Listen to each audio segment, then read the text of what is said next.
இயேசுவிலே பிரியமான சகோதர சகோதரிகளே, உங்கள் எல்லோருக்கும் ஆண்டவராகிய இயேசு கிறிஸ்துவின் பெயரால் காலை வணக்கங்கள் மற்றும் வாழ்த்துக்கள். நான் உங்கள் அகஸ்டின் வேதியன்.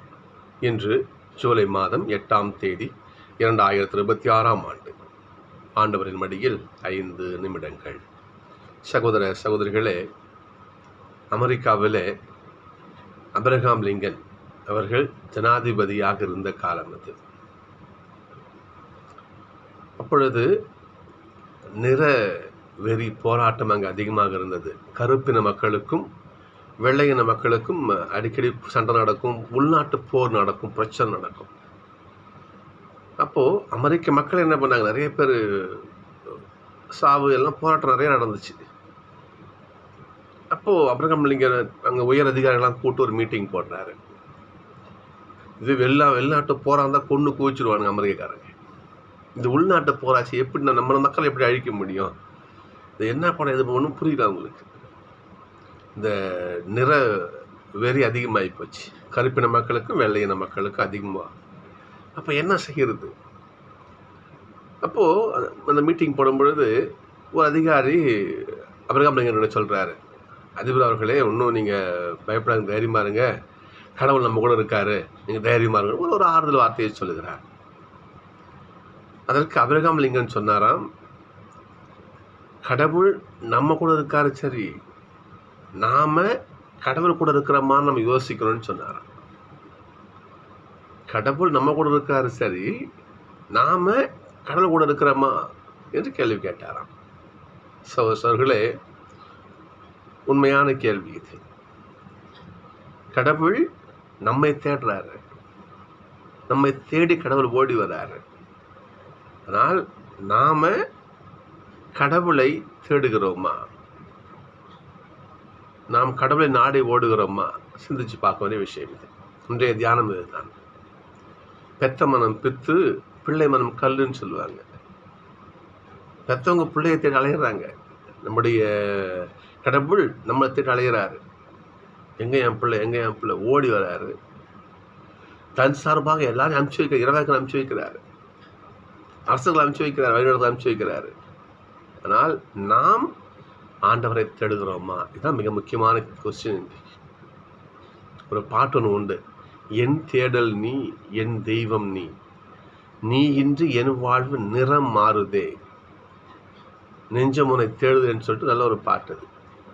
நாம் கடவுளை தேட வேண்டும். இந்த காலத்தில் வடநாடு ஆண்டவரை தேட தயங்கியது. இஸ்ரேல் ஆண்டவரை தூக்கி போட்டுடுச்சு. அப்போ ஓசை சொல்கிற வார்த்தை இது. இன்னைக்கு வாசகம் வச்சு பாருங்கள், மைய வசனமே தான். இன்னைக்கு ஆண்டவரை தேடும் காலம் நெருங்கி வந்து விட்டது. கடவுளை தேடுங்க. கடவுளை தேடினால் உங்களுக்கு மகிழ்ச்சி. அப்படி நீங்கள் ஆண்டவரை தேடாவிட்டால் கஷ்டம் அவருக்கு கிடையாது. ஞாபகம் வச்சுக்கணும், ஆண்டவருக்கு கிடையாது, நமக்குத்தான். ஆனால் ஒன்று மட்டும் ஞாபகத்தை வச்சுக்கணும், நம்ம கடவுள் நம்மை தேடுகிறார். இந்த நற்செய்தியாக தான் பாருங்க. இன்னைக்கு தான் இந்த உலகத்திலே வந்து மீண்டும் விண்ணகத்தம் சென்று அவர் ஆண்டவர் போயிடுவார். ஆனால் தன் சார்பாக இந்த மக்களை வழிநடத்த 12 திருத்தூதர்களுக்கு விட்டு போகிற ஆண்டவர், இங்கே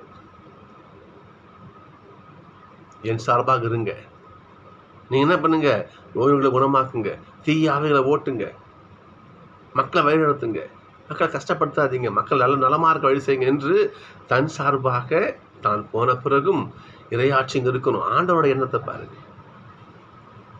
சகோதரர்களே, கடவுள் நம்மை தேடுகிறார். நாம் கடவுளை தேடுகிறோமா? சிந்திச்சு பார்க்கணும். சகோதரர்கள், அவருடைய வார்த்தை பாருங்க பார்ப்போம். வழி தவறி போன இஸ்ரேல் மக்கள்கிட்ட தேடி நீங்க போங்க.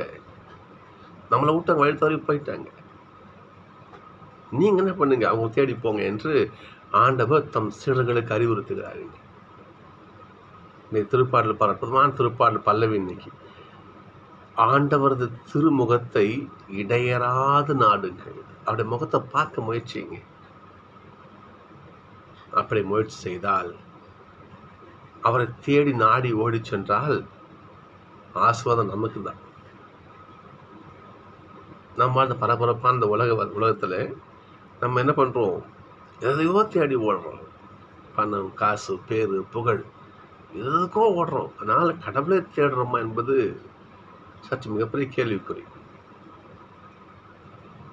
எத்தனை பேர் ஞாயிறு திருப்பலி கலந்துக்கிறோம்?